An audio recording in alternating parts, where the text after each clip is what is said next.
ভাবুন, এক ভরা হলে গমগম করছে হাততালি আর স্লোগান। মঞ্চে দাঁড়িয়ে আছেন পাকিস্তানের সেনাপ্রধান ফিল্ড মার্শাল আসিম মুনির, কিন্তু তার কণ্ঠে শুধু উচ্ছ্বাস নয়, শীতল ভয়ঙ্কর এক হুমকি। আমেরিকার মাটি থেকে তিনি ঘোষণা করলেন, পাকিস্তানের কিছু হলে আমরা অর্ধেক দুনিয়া সঙ্গে নিয়ে যাব। যেন কোনো যুদ্ধ ঘোষণার ট্রেলার, সংক্ষিপ্ত, তীব্র আর সরাসরি লক্ষ্যবস্তুতে আঘাত। আর এই ঘোষণার প্রতিধ্বনি যখনও থামেনি, তখনই ভারতীয় সেনাপ্রধান জেনারেল উপেন্দ্র দ্বিবেদী এক ভিন্ন মঞ্চে আইআইটি মাদ্রাজের আলো ঝলমলে অডিটোরিয়ামে শীতল সতর্কবার্তা দিলেন। যুদ্ধ শিগগিরই হতে পারে এবং এবার এই লড়াইয়ে শুধু সেনা নয়, বিজ্ঞানী, শিল্পখাত, শিক্ষা প্রতিষ্ঠান, সাধারণ মানুষ সবাইকে একসঙ্গে নামতে হবে। ভারতের এই প্রস্তুতির আহ্বান যেন পাকিস্তানের হুমকির জবাব নয়, বরং আরও বড় এক খেলার ইঙ্গিত। দ্বিবেদী মনে করিয়ে দেন অপারেশন সিঁদুরের কথা, যেখানে শত্রুপক্ষের চাল অনুমান করা ছিল দাবার মতোই কঠিন। ক্রিকেটের উদাহরণ টেনে তিনি বলেন, টেস্ট ম্যাচ চতুর্থ দিনে থেমেছিল, কিন্তু লড়াই আরও অনেক দিন চলতে পারত। অর্থাৎ পরবর্তী সংখ্যা ছোট কোনো এপিসোড নয়, বরং লম্বা, জটিল, বহু স্তরের এক যুদ্ধ। পাকিস্তানের সেনাপ্রধানের বক্তব্য অবশ্য কেবল মুখের হুমকি নয়, এতে আছে স্পষ্ট শক্তির বার্তা, পারমাণবিক অস্ত্রের মালিকানা, যা যুদ্ধের শেষ সীমানা ছুঁয়ে দেয়। ফ্লোরিডার ট্যাম্পায় পাকিস্তানি বংশোদ্ভূতদের এক অনুষ্ঠানে দাঁড়িয়ে মুনির সরাসরি বলেন, যদি ভারতের সঙ্গে যুদ্ধে পাকিস্তানের অস্তিত্ব হুমকির মুখে পড়ে, তবে তারা পারমাণবিক অস্ত্র ব্যবহারের কথা ভাববে। ভারত সঙ্গে সঙ্গে কড়া প্রতিক্রিয়া দিয়েছে। নয়াদিল্লি বলেছে, এমন দায়িত্বজ্ঞানহীন হুমকি তৃতীয় একটি বন্ধুত্বপূর্ণ দেশের মাটি থেকে আসা গভীরভাবে দুর্ভাগ্যজনক। তাদের ভাষায় এটি এমন একটি রাষ্ট্রের চিত্র তুলে ধরে, যেখানে সেনাবাহিনী ও সন্ত্রাসী গোষ্ঠী হাত ধরাধরি করে চলে, আর পারমাণবিক অস্ত্রের নিয়ন্ত্রণ নিয়ে রয়েছে গুরুতর প্রশ্ন। বিশ্লেষকেরা বলছেন, পাকিস্তানের এই বক্তব্য আবারও প্রমাণ করছে সেখানকার রাজনৈতিক কাঠামোর চেয়ে সেনাবাহিনীর নিয়ন্ত্রণ কতটা শক্ত, আর এর ভেতরে লুকিয়ে আছে ভয়ঙ্কর এক টুইস্ট। রাষ্ট্রীয় কাঠামোর বাইরে থাকা গোষ্ঠীগুলোর হাতেও যে কখনো এই অস্ত্র পৌঁছে যেতে পারে, তার বাস্তব আশঙ্কা রয়েছে। তবুও পাকিস্তানের পক্ষের বার্তা পরিষ্কার, তাদের পিঠ দেয়ালে ঠেকে গেলে তারা পিছু হটবে না, বরং এমন আঘাত হানবে যাতে শত্রু একা হারবে না, অর্ধেক দুনিয়াকে সঙ্গে টেনে নিয়ে যাবে। আর ভারতের পক্ষ থেকে বার্তা সমান স্পষ্ট, যে কোনো মূল্যে জাতীয় নিরাপত্তা রক্ষা করা হবে এবং আসন্ন সংঘাতের জন্য সেনা থেকে শুরু করে সাধারণ নাগরিক সবাই প্রস্তুত থাকতে হবে। দুই দেশের এই হুঙ্কার যেন দুই বিপরীত দিক থেকে আসা ঝড়, যা একদিন মাঝ আকাশে ধাক্কা খেতে পারে। প্রশ্ন শুধু, সেই সংঘাতের মঞ্চ কোথায় আর কবে উঠবে এর পর্দা?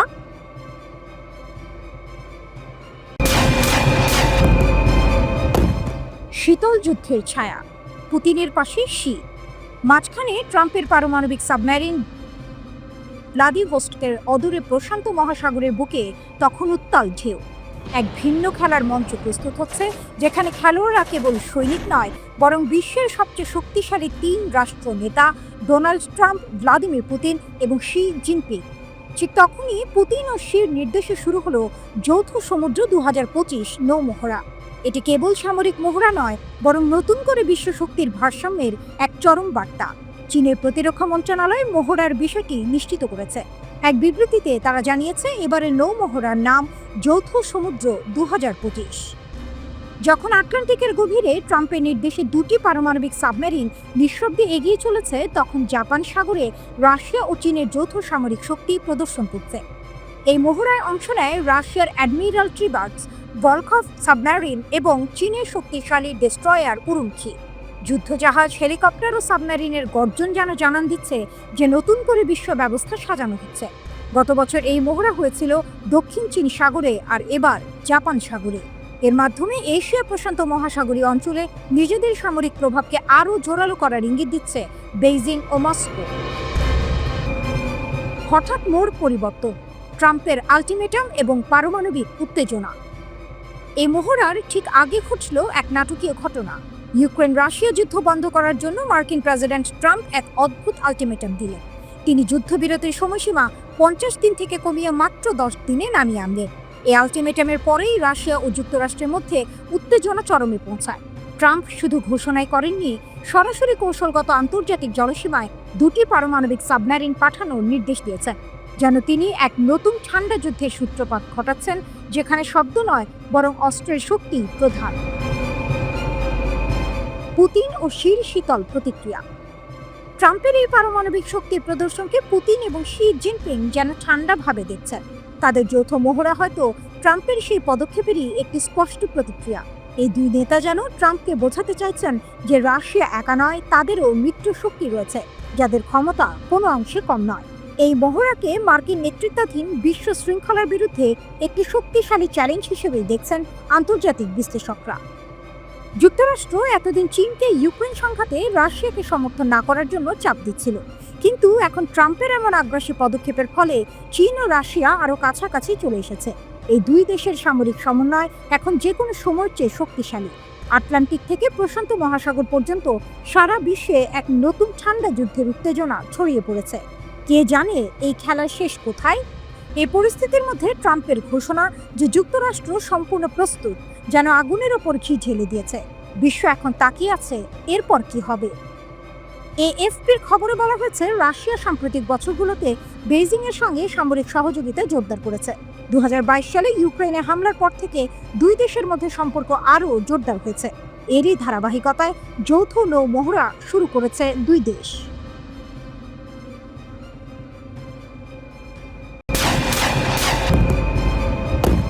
পারমাণবিক সাবমেরিনের নীরব যাত্রা, বিশ্ব কি যুদ্ধের মুখে? যুক্তরাষ্ট্রের প্রেসিডেন্ট ডোনাল্ড ট্রাম্প এক নাটকীয় সিদ্ধান্তে রাশিয়ার জলসীমার কাছে দুটি কৌশলগত পারমাণবিক সাবমেরিন মোতায়েন করার নির্দেশ দিয়েছেন। ট্রাম্পের এই পদক্ষেপ আন্তর্জাতিক রাজনীতিতে এক নতুন উত্তেজনা সৃষ্টি করেছে। বিশ্বজুড়ে খবরের শিরোনামে এখন একটাই প্রশ্ন, বিশ্ব কি আরেকটা স্থায়ী যুদ্ধের যুগে প্রবেশ করছে, নাকি এর চেয়েও ভয়াবহ কিছুর দিকে এগিয়ে যাচ্ছে? এই উত্তেজনার সূত্রপাত হয় রাশিয়ার সাবেক প্রেসিডেন্ট দিমিত্রি মেদভেদেভের একটি মন্তব্য থেকে। তিনি যুক্তরাষ্ট্রকে সতর্ক করে বলেন, তাদের কল্পিত ডেড হ্যান্ড কতটা বিপজ্জনক হতে পারে সে বিষয়ে ট্রাম্পের সচেতন থাকা উচিত। এই ডেড হ্যান্ড ছিল স্নায়ুযুদ্ধের সময় রাশিয়ার এক স্বয়ংক্রিয় পারমাণবিক প্রতিশোধের ব্যবস্থা, যা রাশিয়ার নেতৃত্বে ধ্বংস হয়ে গেলেও পারমাণবিক হামলা চালাতে সক্ষম। ট্রাম্প মেদভেদেভের এই মন্তব্যকে বোকামিপূর্ণ ও উস্কানিমূলক হুমকি বলে অভিহিত করেন। এর জবাবেই তিনি রাশিয়ার কাছাকাছি শক্তিশালী পারমাণবিক সাবমেরিন মোতায়েনের নির্দেশ দেন। এই সাবমেরিনগুলো যুক্তরাষ্ট্রের নৌবাহিনীর ওহাই ক্লাস ব্যালিস্টিক ক্ষেপণাস্ত্র বহরের অংশ, যা একাধিক পারমাণবিক যুদ্ধাস্ত্র বহন করতে সক্ষম এবং যে কোনো রাডার বা শনাক্তকরণ ব্যবস্থাকে ফাঁকি দিতে পারে। ট্রাম্পের এই পদক্ষেপ শুধু একটি সামরিক শক্তি প্রদর্শন নয়, বরং মস্কোকে একটি স্পষ্ট বার্তা দেয়া। সেই বার্তা হলো ওয়াশিংটন আর কোনো উস্কানিমূলক হুমকি সহ্য করবে না। ট্রাম্পের এই কৌশল শুধু সামরিক পদক্ষেপের মধ্যেই সীমাবদ্ধ নয়, তিনি রাশিয়ার ওপর শুল্ক ও বাণিজ্যিক নিষেধাজ্ঞাও বাড়াচ্ছেন। এর মাধ্যমে তিনি বিশ্বকে বুঝিয়ে দিতে চাইছেন, যারা রাশিয়ার পক্ষে থাকবে তাদেরও এর মূল্য দিতে হবে। এর ফলে ভারত ও ব্রিক্স জোটের মতো দেশগুলোকেও ট্রাম্পের শাস্তিমূলক ব্যবস্থার মুখে পড়তে হয়েছে। এই পরিস্থিতি ইউক্রেন যুদ্ধের প্রেক্ষাপটে আরও জটিলতা তৈরি করেছে। ইউক্রেন রাশিয়া যুদ্ধ এখন চতুর্থ বছরে পড়েছে এবং এই যুদ্ধই এখন বিশ্বজুড়ে অস্থিরতার মূল কারণ হিসেবে বিবেচিত হচ্ছে। ট্রাম্প বারবার রাশিয়াকে যুদ্ধবিরতি ও শান্তি আলোচনার জন্য সময়সীমা বেঁধে দিয়েছেন, কিন্তু মস্কো এই চাপকে অগ্রাহ্য করে চলেছে। ট্রাম্পের সাবমেরিন মোতায়েনের সিদ্ধান্ত প্রমাণ করে যে পারমাণবিক অস্ত্রের বিষয়টি ইউক্রেন যুদ্ধের সঙ্গে কতটা গভীরভাবে জড়িয়ে গেছে। বিশেষজ্ঞরা বলছেন, যে কোনো ভুল পদক্ষেপ, সেটা মৌখিক হোক বা কৌশলগত, এই দীর্ঘস্থায়ী সংঘাতে এক নতুন মাত্রা যোগ করতে পারে। আটলান্টিক ইনস্টিটিউটের পারমাণবিক কৌশল বিষয়ক বিশ্লেষক এলেনা পেট্রোভের মতে, ট্রাম্পের এই পদক্ষেপ একদিকে যেমন আগ্রাসন রোধ করতে পারে, অন্যদিকে রুশদের ভুলভাবে কোনো কিছু বোঝার আশঙ্কাও বাড়িয়ে দিতে পারে। তিনি বলেন, শব্দের গুরুত্ব আছে। যখন কেউ পারমাণবিক প্রতিশোধের হুমকি দেয়, তখন আমাদের তা গুরুত্ব সহকারে নিতে হবে। এখন প্রশ্ন হলো, এই পারমাণবিক উত্তেজনা কি কূটনীতির জায়গা দখল করবে, নাকি বিশ্ব পরমাণু উত্তেজনার এক নতুন যুগে প্রবেশ করবে? বর্তমান পরিস্থিতিতে দুই পরাশক্তির মধ্যে যে সামান্য আস্থা ছিল, তাও এখন ভেঙে পড়ার পথে। সাম্প্রতিক বছরগুলোতে গুরুত্বপূর্ণ পরমাণু চুক্তি ভেঙে যাওয়ার পর আনুষ্ঠানিক আলোচনার অনুপস্থিতি এই পরিস্থিতিকে আরও বিপজ্জনক করে তুলেছে। এই মুহূর্তে পুরো বিশ্ব তাকিয়ে আছে যুক্তরাষ্ট্র ও রাশিয়ার পরবর্তী পদক্ষেপের দিকে। পারমাণবিক অস্ত্রের এই যুগে সামান্য ভুল বোঝাবুঝিও কয়েক মিনিটের মধ্যে ভয়াবহ বিপর্যয়ে রূপ নিতে পারে। ট্রাম্পের এই পদক্ষেপ কি শেষ পর্যন্ত কূটনৈতিক সমাধানের পথ খুলে দেবে, নাকি যুদ্ধের দামামা বাজিয়ে দেবে, সেটাই এখন দেখার বিষয়।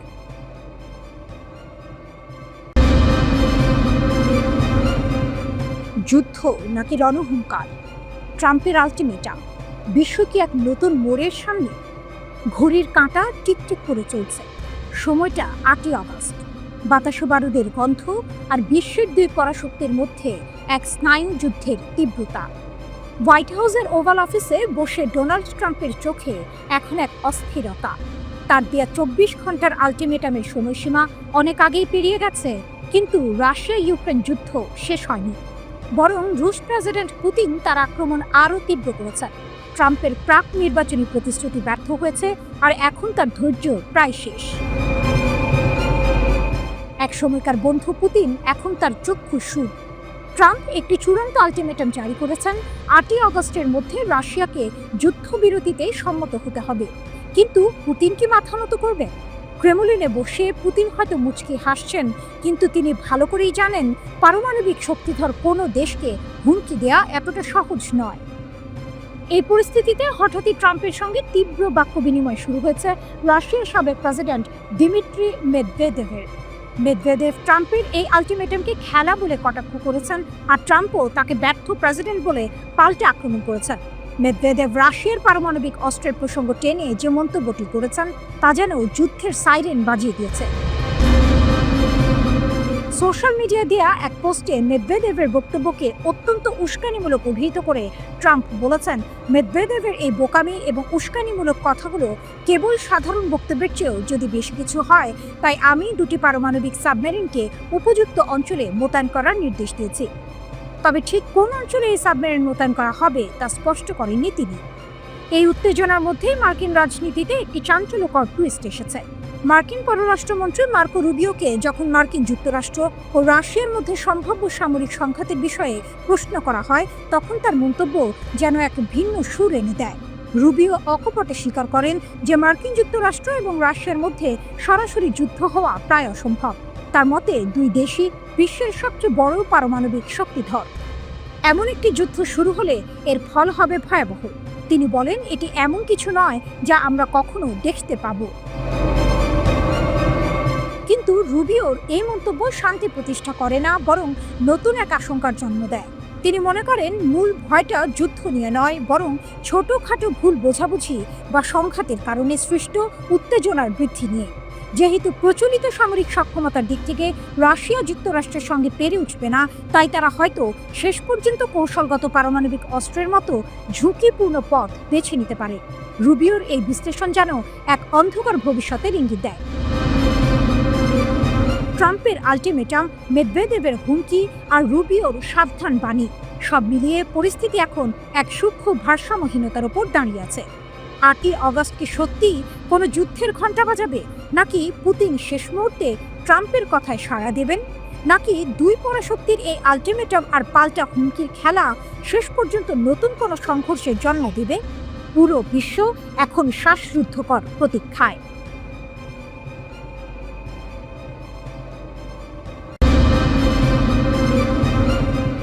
আরব সেনাবাহিনী প্রথমবারের মতো গাজায় প্রবেশ করেছে। আরব বিমানগুলি অবরুদ্ধ ফিলিস্তিনি ছিটমহলের উপর দিয়ে উড়ে গেছে। 3টি আরব দেশ ফিলিস্তিনিদের সাহায্য করার জন্য বাহিনীতে যোগ দিয়েছে। আরব রাষ্ট্রগুলির বিরুদ্ধে ক্ষোভ বাড়ার সাথে সাথে প্রথম পদক্ষেপ। ফিলিস্তিনি ছিটমহলে ব্যাপক দুর্ভিক্ষ সংকট তীব্রতর হচ্ছে। সংযুক্ত আরব আমিরাত, জর্ডান এবং মিশরের বিমানগুলি গাজায় বিমান থেকে সাহায্য প্যাকেজ ফেলেছে, ইসরায়েল জানিয়েছে। ইসরায়েলি অবরোধ অব্যাহতভাবে বিমান ও স্থল আক্রমণের মধ্যে ফিলিস্তিনিদের অনাহারে রাখার সময় এটি ঘটে। গাজার প্রতিবেশী মিশর প্রথমবারের মতো গাজায় বিমান থেকে সাহায্য পাঠানোর কাজে অংশগ্রহণ করেছে, যা একটি উল্লেখযোগ্য পরিবর্তন। ফিলিস্তিনিদের খাদ্য সরবরাহের জন্য পর্যাপ্ত ব্যবস্থা না নেওয়ার জন্য আরব জনসাধারণ কায়রোর তীব্র সমালোচনা করে। মিশরের সাথে গাজার দীর্ঘ সীমান্ত রয়েছে, যা বর্তমানে ইসরায়েল দ্বারা দখলকৃত এবং ইহুদি রাষ্ট্রের সাথে তাদের সম্পর্ক রয়েছে। উত্তর এবং দক্ষিণ গাজায় মানবিক সহায়তা প্যাকেজ ফেলা হয়েছে। আইডিএফ নিশ্চিত করেছে ইসরায়েলের রাজনৈতিক নির্দেশে এই অভিযান পরিচালিত হয়েছে। ইসরায়েল, সংযুক্ত আরব আমিরাত, জর্ডান এবং মিশর বিমান থেকে সহায়তা অভিযান সফলভাবে সম্পাদনের জন্য ঘনিষ্ঠভাবে সহযোগিতা করেছে। আন্তর্জাতিক সমালোচনার মুখে ইসরায়েল মানবিক সাহায্য প্রবাহের উপর বিধিনিষেধ শিথিল করতে বাধ্য হয়েছে। ইসরায়েল দাবি করেছে গাজায় ইচ্ছাকৃতভাবে দুর্ভিক্ষের অভিযোগ দূর করার জন্য এই প্রচেষ্টা চালানো হচ্ছে। কিন্তু ইসরায়েলের সবচেয়ে ঘনিষ্ঠ মিত্র মার্কিন যুক্তরাষ্ট্র স্বীকার করেছে যে গাজায় দুর্ভিক্ষ বাস্তব। আইডিএফ বিশ্বব্যাপী সহযোগিতার মাধ্যমে গাজার বেসামরিক চাহিদা পূরণে তাদের প্রতিশ্রুতির ওপর জোর দিয়েছে। এটি চলমান গাজা সংঘাতের মধ্যে সাহায্য সরবরাহের সর্বশেষ বহুজাতিক প্রচেষ্টা। আগামী দিনে গাজার মানবিক পরিস্থিতির উন্নতির জন্য আরও পদক্ষেপ নেওয়ার আশা করা হচ্ছে। ইসরায়েলের হামলায় গাজায় নিহতের সংখ্যা 60,000 ছাড়িয়েছে।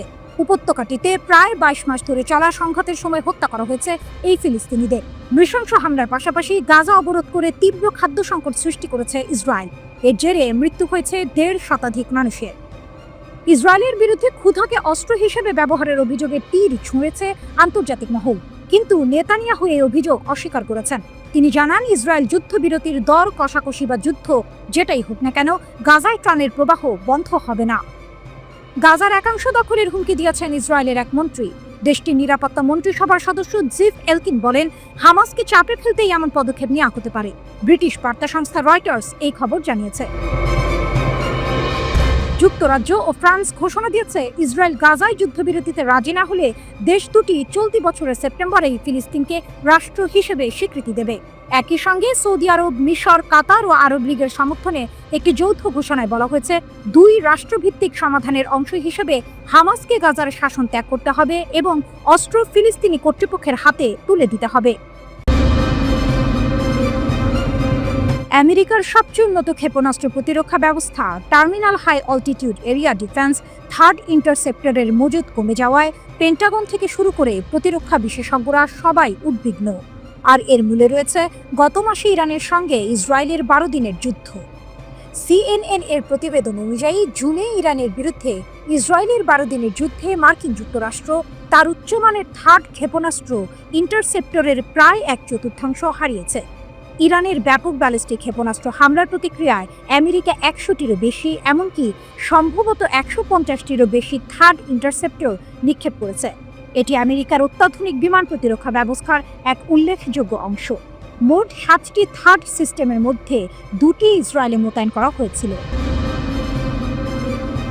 এই দ্রুত ইন্টারসেপ্টর ব্যয় আমেরিকার ক্ষেপণাস্ত্র প্রতিরক্ষা ব্যবস্থার দুর্বলতা স্পষ্ট করে দিয়েছে। এমন এক সময়ে এই ঘটনা ঘটল যখন ইসরায়েলকে রক্ষা করার জন্য আমেরিকান জনসাধারণের সমর্থন রেকর্ড সর্বনিম্ন পর্যায়ে নেমে এসেছে। ধীর উৎপাদন, বাড়ছে ঝুঁকি। সাবেক মার্কিন প্রতিরক্ষা কর্মকর্তা এবং ক্ষেপণাস্ত্র বিশেষজ্ঞরা CNN-কে জানিয়েছে, ইন্টারসেপ্টরের এই দ্রুত হ্রাস বিশ্ব জুড়ে আমেরিকার সামরিক প্রস্তুতি এবং এই গুরুত্বপূর্ণ প্রতিরক্ষাগুলিকে দ্রুত পূরণ করার ক্ষমতা নিয়ে বড় প্রশ্ন তুলেছে। প্রতিরক্ষা বিভাগের 2026 সালের বাজেট অনুমান অনুযায়ী গত বছর মাত্র 11টি নতুন থার্ড ইন্টারসেপ্টর তৈরি হয়েছে এবং চলতি অর্থবছরে মাত্র 12টি অতিরিক্ত পাওয়ার সম্ভাবনা রয়েছে। পেন্টাগনের প্রেস সেক্রেটারি কিংসলি উইলসন অবশ্য দাবি করেছেন যে আমেরিকান বাহিনী সর্বদা বিশ্বব্যাপী অপারেশনাল প্রস্তুতি বজায় রেখেছে। তিনি অপারেশন মিডনাইট হ্যামারের সাফল্যের কথা উল্লেখ করেছেন। তবে একটি প্রাথমিক গোয়েন্দা মূল্যায়নে দেখা গেছে, ইরানের পারমাণবিক স্থাপনাগুলিতে মার্কিন হামলা কর্মসূচির মূল উপাদানগুলি নির্মূল করতে ব্যর্থ হয়েছে। থার্ড একটি মোবাইল ক্ষেপণাস্ত্র প্রতিরক্ষা ব্যবস্থা যা স্বল্প থেকে মধ্যপাল্লার ব্যালিস্টিক ক্ষেপণাস্ত্রকে শেষ মুহূর্তে বাধা দিতে পারে। প্রতিটি থার্ড ইন্টারসেপ্টরের দাম প্রায় $12.7 মিলিয়ন। পেন্টাগন 2026 সালে 37টি থার্ড ইন্টারসেপ্টর কেনার পরিকল্পনা করেছে, যার আংশিক তহবিল আসবে সাম্প্রতিক সম্পূরক ব্যয় প্যাকেজ থেকে।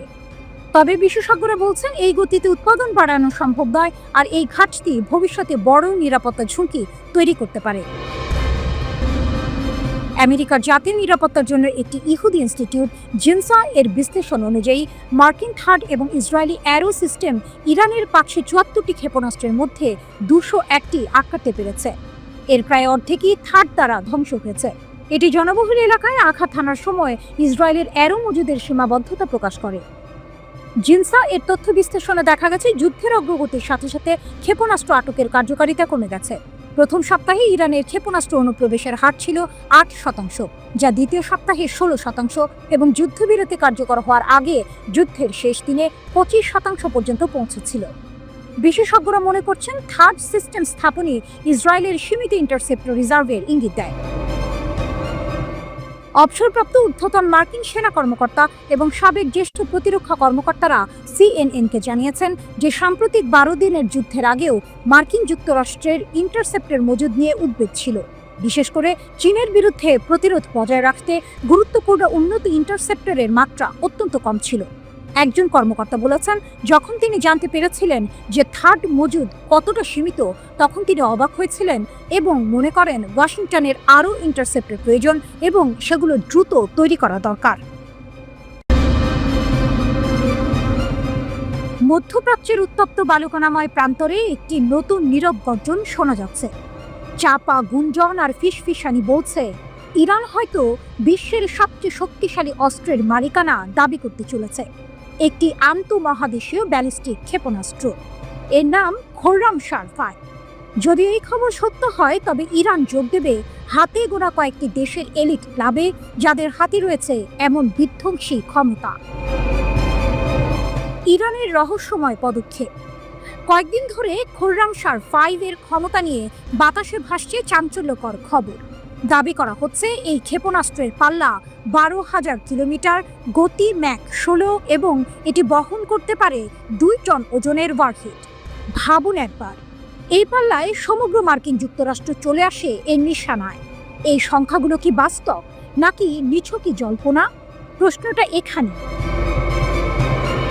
সাধারণত ইরানের প্রতিরক্ষা মন্ত্রণালয় বা Islamic revolutionary guards corps IRGC এর মহাকাশ বাহিনী তাদের বড় সামরিক সাফল্যের ঘোষণা বেশি ঢাকঢোল পিটিয়ে করে থাকে। কিন্তু খোররামশার-5 এর ক্ষেত্রে ব্যাপারটা ভিন্ন।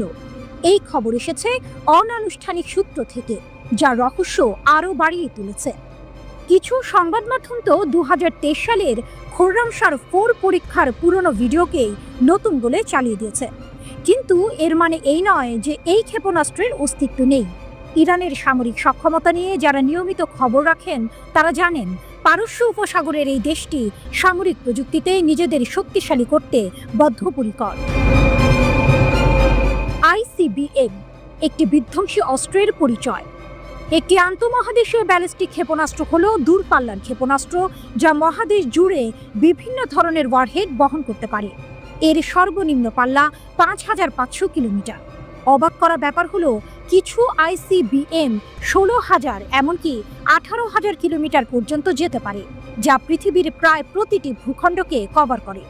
এগুলো সাধারণত 20 থেকে 30 মিটার উঁচু হয়, কিন্তু আধুনিক প্রযুক্তিতে ছোট সংস্করণও তৈরি হচ্ছে। সাইলো, মোবাইল লঞ্চার বা সাবমেরিন থেকে উৎক্ষেপিত এই ক্ষেপণাস্ত্রগুলো বায়ুমণ্ডল ভেদ করে মহাকাশে প্রবেশ করে, তারপর ম্যাক 20+ বা 24,000 কিলোমিটার বা ঘন্টার বেশি গতিতে লক্ষ্যবস্তুর দিকে ধেয়ে আসে। 30 থেকে 40 মিনিটের মধ্যেই এটি তার গন্তব্যে পৌঁছাতে পারে। শীতল যুদ্ধের সময় থেকে এই অস্ত্র বিশ্ব ভূ রাজনীতিকে নতুনভাবে সংজ্ঞায়িত করেছে। এটি পারমাণবিক ত্রিমুখী ব্যবস্থার একটি গুরুত্বপূর্ণ অংশ, যা বোমারু বিমান এবং সাবমেরিন থেকে উৎক্ষেপিত ব্যালিস্টিক ক্ষেপণাস্ত্রের পাশাপাশি কাজ করে। খোররামশার-5 ক্ষমতার নতুন সংজ্ঞা। যদিও খোররামশার-5 এর 12,000 কিলোমিটার পাল্লার দাবি সত্যি হয়, তবে এটি ইরানের বর্তমান দীর্ঘতম পাল্লার ক্ষেপণাস্ত্র। খোররামশার-1 অথবা 4 এর চেয়ে প্রায় 3 গুণ বেশি শক্তিশালী হবে। ইরানের সিমর্গ ক্যারিয়ার রকেটও যদি ব্যালিস্টিক ক্ষেপণাস্ত্রে রূপান্তরিত হয়, তবে একই পাল্লা অর্জন করতে পারে। তবে সামরিক বিশ্লেষকরা বলছেন, বেসামরিক ক্যারিয়ার রকেটকে ICBM এ রূপান্তরিত করার সম্ভাবনা কম, কারণ এগুলো ভারী, জ্বালানি লোড করতে বেশি সময় লাগে, আর তাই যুদ্ধের সময় শত্রুর সহজ লক্ষ্যবস্তু হয়ে উঠতে পারে। খোররামশার-5 এর ম্যাক 16 গতি ইঙ্গিত দেয় যে ইরানের ক্ষেপণাস্ত্র প্রযুক্তি অনেক উন্নত হয়েছে। এই গতিতে একটি ওয়ারহেডকে সঠিকভাবে লক্ষ্যবস্তুতে পৌঁছে দিতে হলে অত্যাধুনিক পুনঃপ্রবেশ যানের প্রয়োজন।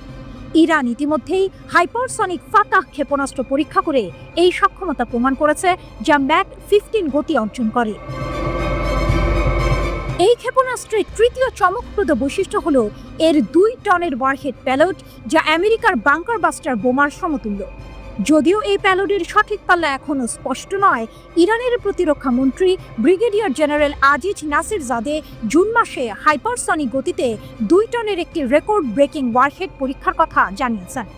যদিও তিনি ICBM এর প্রসঙ্গে এই ওয়ারহেডের কথা উল্লেখ করেননি, তবে এটি ইঙ্গিত দেয় যে ইরান অত্যন্ত শক্তিশালী প্যালোড তৈরির সক্ষমতা অর্জন করেছে। জুনের শুরুর দিকে মধ্যপ্রাচ্যের আকাশে যখন শান্তির ক্ষীণ আলো উঁকি দিচ্ছিল, তখনই তা হঠাৎ করেই অন্ধকারে ডুবে গেল। কোনো পূর্বাভাস ছাড়াই ইসরায়েল অতর্কিত হামলা চালালো ইরানের মাটিতে। তেল আবিবের ধারণা ছিল তেহরান হয়তো এই আঘাতে স্তব্ধ হয়ে যাবে, কিন্তু সে ধারণা ভুল প্রমাণিত হলো। ইসরায়েলের ধারণার উল্টোটা ঘটিয়ে তেহরান পাল্টা জবাব দিল। ইসরায়েলের দিকে ধেয়ে আসলো ক্ষেপণাস্ত্রের বৃষ্টি। একের পর এক ক্ষেপণাস্ত্র হামলায় নাস্তানাবুদ হয়ে ইসরায়েল দ্বারস্থ হলো আমেরিকার। মার্কিন সেনারা ইসরায়েলের হয়ে ইরানের 3টি গুরুত্বপূর্ণ পারমাণবিক স্থাপনায় হামলা চালায়, কিন্তু ইরানও ছাড়ার পাত্র ছিল না। তারা কাতারের মার্কিন ঘাঁটিতে পাল্টা হামলা চালিয়ে যোগ্য জবাব দেয়। টানা 12 দিনের রুদ্ধশ্বাস যুদ্ধের পর যুদ্ধবিরতির প্রস্তাব আসে। এই 12 দিনের যুদ্ধকে ইসরায়েলের প্রধানমন্ত্রী বেনিয়ামিন নেতানিয়াহু দেখছেন এক বিরাট সাফল্য হিসেবে। তার দাবি, এই যুদ্ধে ইরানের কয়েকজন শীর্ষ সামরিক কর্মকর্তাকে হত্যা করা হয়েছে, প্রতিরক্ষা সক্ষমতা দুর্বল করা হয়েছে এবং সবচেয়ে বড় কথা, যুক্তরাষ্ট্রকে ইরানের পারমাণবিক স্থাপনায় হামলার জন্য রাজি করানো গেছে। কিন্তু ইরানও পিছিয়ে নেই, তারাও দাবি করছে এই যুদ্ধে তারাই বিজয়ী হয়েছে। এই বাকযুদ্ধের মধ্যে নতুন পরিকল্পনার কথা জানিয়েছেন নেতানিয়াহু।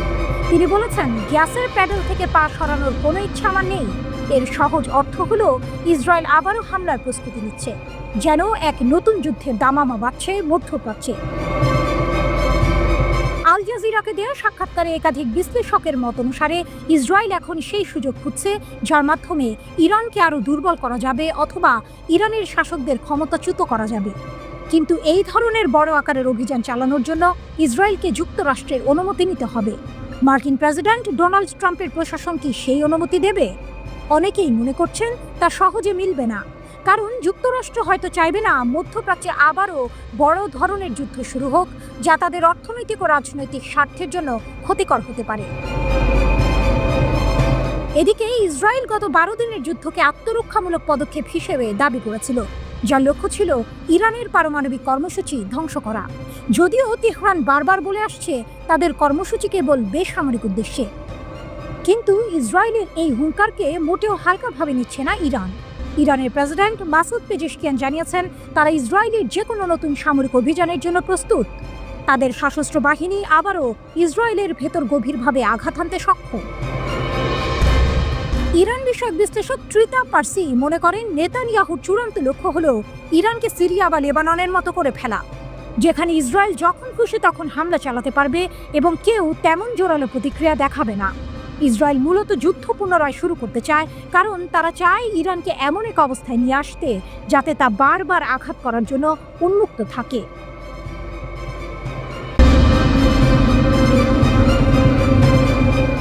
ওমান সাগরের বিস্তীর্ণ নীল জলরাশি, দিগন্তে সূর্যের রক্তিম আভা, কিন্তু এই শান্ত দৃশ্যপটের আড়ালে লুকিয়ে আছে এক তীব্র উত্তেজনা। যখন বিশ্ব ভাবছিল ইরান হয়তো এই আক্রমণের পর দুর্বল হয়ে পড়েছে, তখনই ওমান সাগরের বুকে ঘটল এক অবিশ্বাস্য ঘটনা, এক সাহসী পদক্ষেপ যা বিশ্বকে দেখিয়ে দিল ইরানের অদম্য শক্তি আর ইস্পাত কঠিন মনোবল। ওমান সাগরের বুকে ধীর গতিতে এগিয়ে চলেছে মার্কিন ডেস্ট্রয়ার ইউএসএস ফিটজেরাল্ড। তার বিশাল আকৃতি যেন ক্ষমতার প্রতীক। হঠাৎ দিগন্তে একটি বিন্দুর মতো কিছু দেখা যায়, সেটি দ্রুত বড় হতে থাকে একটি ইরানি নৌবাহিনীর হেলিকপ্টার। মার্কিন ডেস্ট্রয়ার ইউএসএস ফিটজেরাল্ড ধীর গতিতে ইরানের তত্ত্বাবধানে থাকা জলসীমার দিকে এগিয়ে আসছিল, কিন্তু তেহরান তার সার্বভৌমত্ব রক্ষায় অটল। ইরানি সেনাবাহিনীর নৌবাহিনীর 3য় নৌ অঞ্চল নেদাজা থেকে একটি দ্রুত প্রতিক্রিয়াশীল হেলিকপ্টারকে মোতায়েন করা হলো। এটি ছিল কেবল একটি হেলিকপ্টার নয়, এটি ছিল ইরানের আত্মমর্যাদার প্রতীক। ইরানি হেলিকপ্টারটি দ্রুত মার্কিন যুদ্ধজাহাজের উপর দিয়ে উড়ে যায়। হেলিকপ্টারের পাইলট স্পষ্ট রেডিও সতর্কবার্তা প্রদান করে, মার্কিন জাহাজটিকে ইরানের জলসীমা থেকে দূরে থাকার নির্দেশ দেয়। মার্কিন যুদ্ধজাহাজের ক্রুরা হতবাক। পিছু হটো, নইলে পদক্ষেপের মুখোমুখি হও। ইরানের প্রতিরক্ষা মন্ত্রীর এই বজ্রকণ্ঠ যেন প্রতিধ্বনিত হচ্ছিল ওমান সাগরের বাতাসে। মার্কিন ফিটজেরাল্ড পিছু হটার আগে হেলিকপ্টারটিকে লক্ষ্য করে হামলা চালানোর হুমকি দেয় বলে অভিযোগ। এটি ছিল এক স্নায়ু যুদ্ধ, যেখানে 1 ইঞ্চিও ছাড় দিতে রাজি ছিল না ইরান। মার্কিন যুদ্ধজাহাজের ক্রুরা হেলিকপ্টারটি কাছাকাছি থাকলে তার সাথে সংঘাতের হুমকি দেয়। পরিস্থিতি চরম উত্তেজনার দিকে মোড় নেয়। ঠিক তখনই ইরানের সেনাবাহিনীর বিমান প্রতিরক্ষা কমান্ড হস্তক্ষেপ করে। তাদের নির্দেশ আসে স্পষ্ট ও অটল। ইরানি বিমান প্রতিরক্ষা কমান্ড হেলিকপ্টারটিকে সম্পূর্ণ বিমান প্রতিরক্ষা সুরক্ষায় ঘোষণা করে এবং আমেরিকান ডেস্ট্রয়ারকে তার পথ পরিবর্তন করার নির্দেশ দেয়।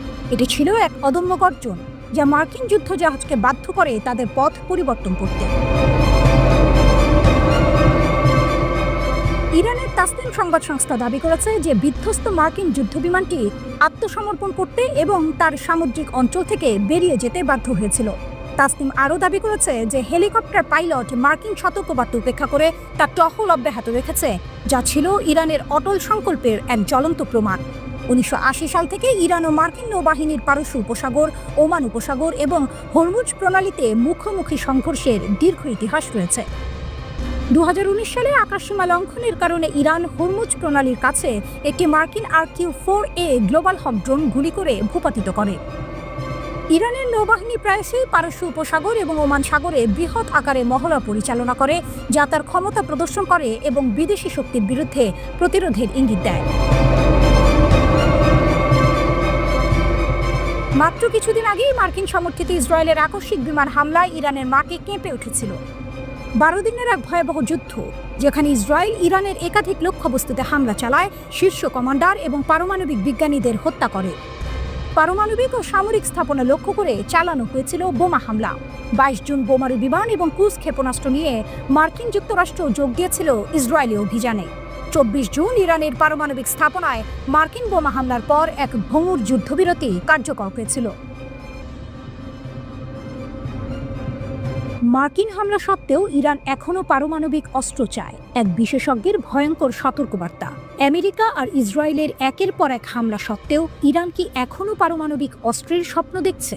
একজন শীর্ষ নিরাপত্তা বিশেষজ্ঞের সতর্কবার্তা কিন্তু তেমনই ইঙ্গিত দিচ্ছে। তিনি বলছেন, ইরানের সবচেয়ে বিপজ্জনক ক্ষমতা হলো কূটনীতিকে নিজেদের স্বার্থে ব্যবহার করা, আর এর লক্ষ্য একটাই, পারমাণবিক অস্ত্রের চূড়ান্ত লক্ষ্য। ফাউন্ডেশন ফর ডিফেন্স অফ ডেমোক্রেসিজের ইরান প্রোগ্রামের senior director Behnam Ben Taleblu Fox News ডিজিটালকে বলেছেন, ইরানের পরবর্তী পদক্ষেপ হবে মেরামত, পুনর্গঠন এবং নতুন করে সবকিছু সাজানো। কিন্তু প্রশ্ন হলো, তারা এটা কিভাবে করবে?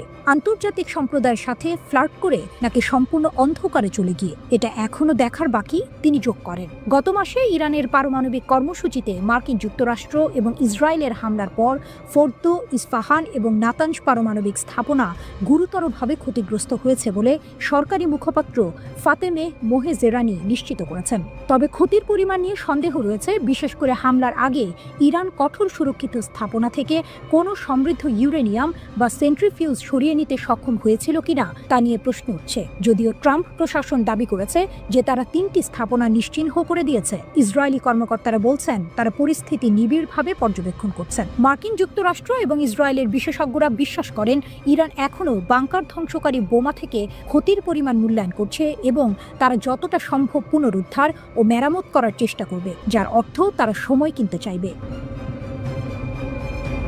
বেন তালেবলু বলেছেন, নিঃসন্দেহে সরকার এখনও একটি কূটনৈতিক কৌশল তৈরি করবে যা কাউকে আটকে রাখার জন্য এবং এই সরকারের জন্য যতটা সম্ভব সময় বের করার জন্য ডিজাইন করা হবে। রাষ্ট্রপতি ডোনাল্ড ট্রাম্প আলোচনা শুরু হতে পারে বলে ইঙ্গিত দিলেও ইরান এখনই আলোচনার জন্য তাড়াহুড়ো করতে নারাজ। ইরানি পররাষ্ট্রমন্ত্রী আব্বাস আরাকচি সিবিএস নিউজকে এক সাক্ষাৎকারে বলেছেন, আমি মনে করি না যে আলোচনা এত তাড়াতাড়ি পুনরায় শুরু হবে। কূটনীতির দরজা কখনোই বন্ধ হবে না। বেন তালেবলু যুক্তি দিয়েছেন যে তেহরান সম্ভবত আবারও IAEA-তে প্রবেশাধিকার সীমিত করার চেষ্টা করবে, কারণ তারা যে কোনো দর কষাকষির কৌশল ধরে রাখতে চাইবে। তার মতে, ইরানের পরবর্তী পদক্ষেপ এবং সম্ভবত এই মুহূর্তে সবচেয়ে বিপজ্জনক ক্ষমতা হলো এর কূটনৈতিক ক্ষমতা। তিনি বলেন, এটি শাসক গোষ্ঠীর ক্ষমতা যে হয় দুর্বল হাতে আলোচনায় প্রবেশ করে এবং শক্তিশালী হাতে চলে যায়, অথবা তার প্রতিপক্ষের সামরিক বিজয়কে রাজনৈতিক বিজয়ে পরিণত হতে বাধা দেওয়ার চেষ্টা করে। যদি মার্কিন যুক্তরাষ্ট্র এবং ইরানের মধ্যে আলোচনা হয়, তা প্রত্যক্ষ বা পরোক্ষ হোক, ইরানিরা IAEA-তে প্রবেশাধিকার আটকে রাখবে। এটি ইতিমধ্যেই তাদের সবচেয়ে গুরুত্বপূর্ণ অস্ত্র, তিনি যোগ করেন। বেন তালেবানও ব্যাখ্যা করেছেন, IAEA কে দর কষাকষির একটি মাধ্যম হিসেবে ব্যবহার করা ইরানকে কেবল তার পারমাণবিক কর্মসূচি পুনঃপ্রতিষ্ঠার জন্য সময় নষ্ট করতে সাহায্য করে না। বেন তালেবানও সতর্ক করে দিয়েছেন যে ইরান তার পারমাণবিক উচ্চাকাঙ্ক্ষা ছেড়ে দেবে না। তিনি উল্লেখ করেছেন, 1980-এর দশকে ইরাকের সাথে যুদ্ধের সময় তেহরানের নিরাপত্তা ব্যবস্থা সম্পূর্ণরূপে পরিবর্তিত হয়েছিল। তার সবকিছুই তখন থেকে শুরু হয়েছিল ব্যালিস্টিক ক্ষেপণাস্ত্র কর্মসূচি, ড্রোন কর্মসূচি, সামুদ্রিক আগ্রাসন, আন্তর্জাতিক সন্ত্রাসী যন্ত্রপাতি এবং পারমাণবিক কর্মসূচি। সবই 1980-এর দশকে শুরু হয়েছিল। তিনি বলেন, এই পারমাণবিক কর্মসূচি পুনরুজ্জীবিত করে ইরান একটি চূড়ান্ত প্রতিরোধক খুঁজছিল। ইরানি শাসন ব্যবস্থার এই বিশেষজ্ঞ সতর্ক করে দিয়েছেন যে ভূ রাজনৈতিক লক্ষ্য অর্জনের জন্য ইরানের পারমাণবিক কর্মসূচি বিকাশের 40 বছরের আবেগ মার্কিন সামরিক হস্তক্ষেপের কারণে পরিবর্তিত হবে না।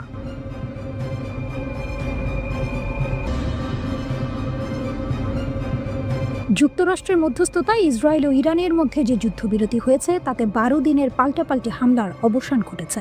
ইসরায়েলের প্রধানমন্ত্রী বেনিয়ামিন নেতানিয়াহু এই সংঘাতে নিজেদের বিজয় ঘোষণা করেছেন। ইরানও এই যুদ্ধে বিজয় দাবি করেছে।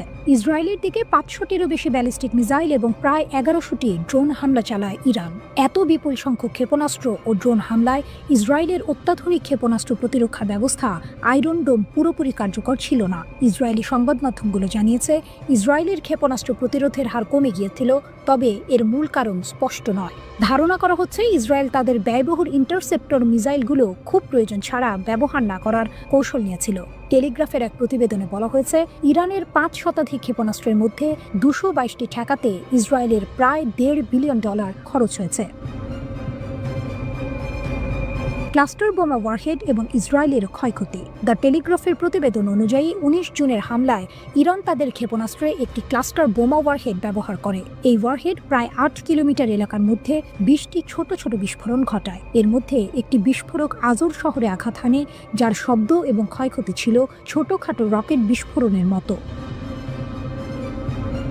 ইরানের ক্ষেপণাস্ত্র সক্ষমতা বৃদ্ধি এবং ইসরায়েলের উদ্বেগ। একজন ইসরায়েলি সামরিক কর্মকর্তা জানিয়েছেন, ইরান প্রায় 400 ক্ষেপণাস্ত্র লঞ্চার ব্যবহার করেছিল, যার মধ্যে ইসরায়েল 200টিরও বেশি ধ্বংস করতে সক্ষম হয়। এতে ইরানের ক্ষেপণাস্ত্র অভিযানে কিছুটা হলেও বাধা সৃষ্টি হয়েছে। তবে তিনি ইরানের ক্ষেপণাস্ত্র উৎপাদন নিয়ে গভীর উদ্বেগ প্রকাশ করেছেন। তিনি বলেন, সংঘর্ষের শুরুতে ইরানের কাছে প্রায় 2000 থেকে 2500 ব্যালিস্টিক ক্ষেপণাস্ত্র ছিল, তবে তারা দ্রুত গণ উৎপাদন কৌশলের দিকে এগোচ্ছে। আগামী কয়েক বছরের মধ্যে তাদের ক্ষেপণাস্ত্রের মজুদ 8000 থেকে 20,000-এ উন্নীত হতে পারে। এই তথ্য ইসরায়েলের জন্য নতুন মাথা ব্যথার কারণ হয়ে দাঁড়িয়েছে। আয়রন ডোম নিয়ে ইরানিদের উপহাস ব্যাপক ক্ষয়ক্ষতি এড়াতে না পারায় ইসরায়েলের প্রতিরক্ষা ব্যবস্থা নিয়ে রীতিমতো রসিকতা করেছে ইরান। দেশটির গণমাধ্যমে আয়রন ডোমকে উপহাস করে কার্টুন বানানো হচ্ছে। ইসরায়েলি শহরগুলোতে আঘাত হানা ক্ষেপণাস্ত্রের ভিডিওতে বাজানো হচ্ছে বিপ্লবী গান। ইরানি কর্মকর্তারা মনে করছেন, ইসরায়েলের বিমান প্রতিরক্ষা ব্যবস্থাকে বিভ্রান্ত করার জন্য একই সঙ্গে ক্ষেপণাস্ত্র এবং ড্রোন ব্যবহার করা ছিল তাদের কৌশলগত সাফল্য। ইরানের আত্মবিশ্বাস তুঙ্গে। ইরানের রাষ্ট্রীয় টিভিতে IRGCর deputy commander in chief major general Ali Fazli দাবি করেছেন, ইসলামী বিপ্লবের 47 বছরের ইতিহাসে ইরান সবচেয়ে ভালো প্রতিরক্ষামূলক অবস্থানে রয়েছে। সামরিক প্রস্তুতি, অপারেশনাল সংহতি এবং যোদ্ধাদের মনোবলের দিক থেকে আমরা আগে কখনো এতটা উঁচুতে ছিলাম না। যদিও ইরানের ক্ষেপণাস্ত্র ও ড্রোন ভিত্তিক প্রতিরোধ ব্যবস্থা কিছুটা কৌশলগত শক্তি দেখিয়েছে, কিন্তু এর বড় ধরনের দুর্বলতাও উন্মোচিত হয়েছে। আধুনিক বিমান ও বৈদ্যুতিক যুদ্ধের সক্ষমতা আছে, এমন শক্তির বিরুদ্ধে শুধু এই ব্যবস্থা সেভাবে কাজ করে না। এই কৌশলগত ঘাটতি পূরণে ইরান এখন জরুরি ভিত্তিতে রাশিয়ার S-400 আকাশ প্রতিরক্ষা ব্যবস্থা ও Su-35 যুদ্ধ বিমান সংগ্রহের উদ্যোগ নেবে বলে ধারণা করা হচ্ছে। একই সঙ্গে চীনের কাছ থেকে যুদ্ধ বিমান নেওয়ার বিষয়টিকেও ইরান এখন বিবেচনা করবে, কেননা সম্প্রতি ভারত পাকিস্তান সংঘাতের সময় চীনের যুদ্ধ বিমান সক্ষমতা প্রমাণ করেছে।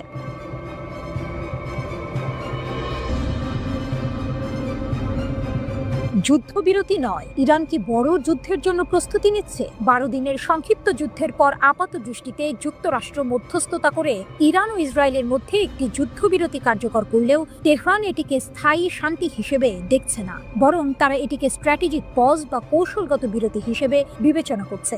দীর্ঘদিনের কৌশলগত ধৈর্য নীতির ধারাবাহিকতায় ইরান এখন যুদ্ধের ক্ষয়ক্ষতি কাটিয়ে উঠে দীর্ঘমেয়াদী সংঘাতের জন্য নতুন করে সংগঠিত হচ্ছে এবং ভবিষ্যতের লড়াইয়ের প্রস্তুতি নিচ্ছে।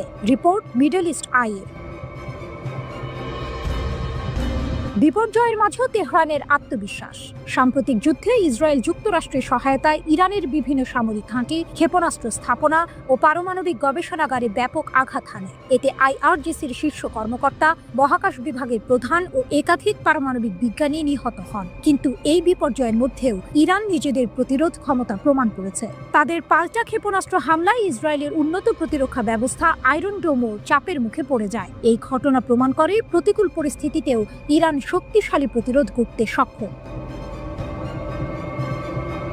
সামরিক শক্তি পুনর্গঠনে জোর। এই যুদ্ধবিরতির সুযোগকে কাজে লাগিয়ে ইরান নিজেদের সামরিক শক্তি পুনর্গঠনে পূর্ণ মনোযোগ দিয়েছে। তারা ক্ষেপণাস্ত্র ভান্ডার সমৃদ্ধ করছে, ফাতাহ ও খাইবার শেকান এর মতো হাইপারসনিক প্রযুক্তির উন্নয়ন ঘটাচ্ছে এবং বিমান প্রতিরক্ষা ব্যবস্থাকে আধুনিকায়ন করছে।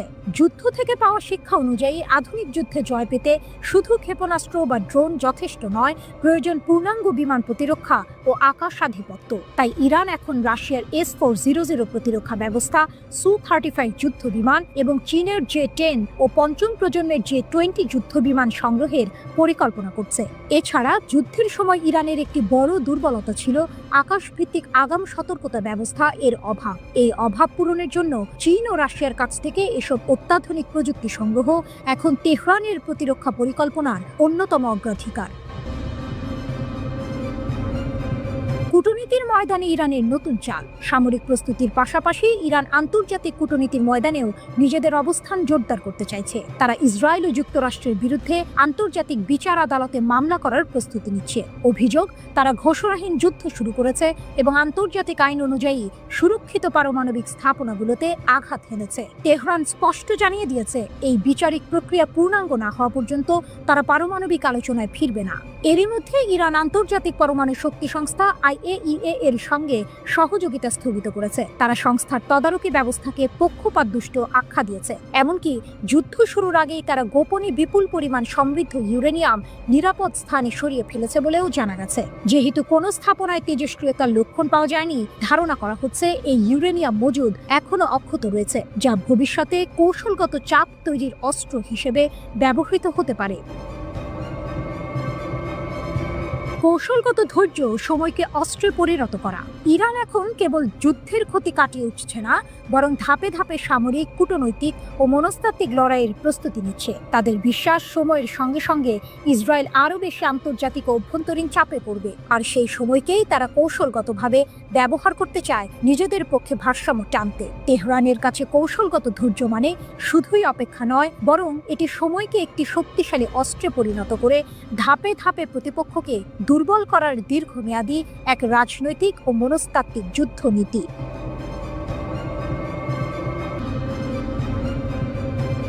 ইরান কেন এখনো বিপজ্জনক? ইসরায়েল ইরান সংঘাতের পর বিশ্ব জুড়ে প্রশ্ন উঠেছে, ইরান কি সত্যিই দুর্বল হয়ে পড়েছে? বিশেষজ্ঞরা বলছেন, পারমাণবিক স্থাপনায় মার্কিন হামলা এবং তাদের সহযোগীদের দুর্বল করে দেয়া হলেও ইরান এখনো মারাত্মক বিপজ্জনক। টাইমস অফ ইসরায়েলের বিশ্লেষণ। 12 দিনের এই সংঘাতের ফলস্বরূপ ইরানের পারমাণবিক স্থাপনাগুলোতে মার্কিন বিমান হামলা চালানো হয়। The Institute for National Security স্টাডিজের সিনিয়র ইরান গবেষক বেনি সাপ্তির মতে, হামলায় ইরানের কিছু গুরুত্বপূর্ণ স্থান ক্ষতিগ্রস্ত হয়েছে এবং অস্ত্র উৎপাদন বিলম্বিত হতে পারে। কিন্তু সাপ্তি দাবি করেছেন, এই হামলা হুমকির প্রকৃতি মৌলিকভাবে পরিবর্তন করেনি। তিনি বলেছেন, ইরানের শাসনের মূল ভিত্তি এখনো অটুট রয়েছে এবং তারা আবার শক্তিশালী হয়ে উঠতে পারে। 22 জনের মার্কিন হামলায় ইরানের ভূগর্ভস্থ ইউরেনিয়াম সমৃদ্ধকরণ সুবিধাগুলো লক্ষ্যবস্তু করা হয়েছিল। এর মধ্যে নাতানজ, ইস্পাহান এবং বিশেষভাবে ফোর্দোর গভীরে থাকা সেন্ট্রিফিউজ অ্যারো ছিল। এই সুবিধাগুলোই ইরানের অস্ত্র গ্রেড ইউরেনিয়াম তৈরির মূল চাবিকাঠি। জর্জিয়া টেকের পারমাণবিক প্রকৌশল অধ্যাপক ডক্টর আনা এরিকসন ব্যাখ্যা করেছেন যে এই আক্রমণ বিপজ্জনক মাত্রায় ইউরেনিয়াম সমৃদ্ধ করার জন্য ব্যবহৃত সেন্ট্রিফিউজগুলোর ওপর ছিল। তিনি বলেছেন, ইরান দীর্ঘকাল ধরে সেন্ট্রিফিউজ প্রযুক্তিতে পরিমাণ এবং গুণগত উভয় ক্ষেত্রেই বিনিয়োগ করেছে। আক্রমণের আগে ইরান প্রায় 6500টি IR-2M, 4000টি IR-4 এবং 3000টিরও বেশি IR-6 সেন্ট্রিফিউজ পরিচালনা করেছিল। এই উন্নত মডেলগুলোর গতি এবং গোপনীয়তা উভয় ক্ষেত্রেই পুরানো IR-1 ডিজাইনকে ছাড়িয়ে যায়। উদাহরণস্বরূপ IR-6 প্রতি বছর 10টি পৃথকীকরণ ইউনিট উৎপাদন করতে পারে, যা ইরানে কয়েক সপ্তাহের মধ্যে 60% সমৃদ্ধকরণ থেকে অস্ত্র গ্রেড উপাদানে স্থানান্তরিত করার ক্ষমতা দেয়। নতুন IR-9 সেন্ট্রিফিউজ, যা এখনও পরীক্ষার পর্যায়ে রয়েছে, সেই উৎপাদনকে 5 গুণ বাড়াতে পারে। এরিকসন আরও জানিয়েছেন যে আক্রমণের আগেই ইরানের কাছে প্রায় 400 কিলোমিটার উচ্চ সমৃদ্ধ ইউরেনিয়াম মজুদ ছিল, যা 10টি পারমাণবিক বোমার জন্য যথেষ্ট। এই মজুদ অক্ষত আছে কিনা তা এখনও অজানা। সংঘাতের সময় ইসরায়েল ইরানের ক্ষেপণাস্ত্র কর্মসূচিকেও লক্ষ্যবস্তু করেছে। তারা দাবি করেছে ইরানের ক্ষেপণাস্ত্র উৎপাদন ক্ষমতা উল্লেখযোগ্যভাবে হ্রাস পেয়েছে এবং কমপক্ষে 2027 সাল পর্যন্ত দীর্ঘপাল্লার অস্ত্র উৎপাদনের ক্ষমতা বিলম্বিত হয়েছে। কিন্তু সাপ্তি সতর্ক করে বলেছেন এই ব্যর্থতাগুলো নিয়ে আত্মতুষ্টিতে ভোগা উচিত নয়। তার মতে এটি কেবল ক্ষেপণাস্ত্র বা পারমাণবিক কর্মসূচির বিষয় নয়, এটি শাসন ব্যবস্থার স্থিতিশীলতার বিষয়। তিনি উল্লেখ করেছেন মার্কিন যুক্তরাষ্ট্র এবং ইসরায়েলি হামলা IRGC জেনারেল সদর দপ্তর এবং এভিন কারাগারকেও লক্ষ্য করেছিল। সম্প্রতি সংঘটিত 12 দিনের যুদ্ধে ইসরায়েলের অন্তত 5টি সামরিক স্থাপনায় ইরানি ক্ষেপণাস্ত্র সরাসরি আঘাত হানে বলে রাডার তথ্যের ভিত্তিতে জানিয়েছে ব্রিটিশ সংবাদ মাধ্যম দ্য টেলিগ্রাফ। ইসরায়েল কর্তৃপক্ষ এসব স্থাপনায় ক্ষেপণাস্ত্র আঘাত হানার কথা এখন পর্যন্ত প্রকাশ্যে স্বীকার করেনি। দেশটির কঠোর সামরিক সেন্সরশিপ আইনের কারণে এসব তথ্য দেশটির গণমাধ্যমে প্রকাশ করাও নিষিদ্ধ। যুক্তরাষ্ট্রের ওরেগন স্টেট ইউনিভার্সিটির একদল গবেষক এই স্যাটেলাইট রাডার তথ্য বিশ্লেষণ করেছেন। তারাই উদ্ধার করা নতুন এই তথ্যগুলো দ্য টেলিগ্রাফকে জানিয়েছেন।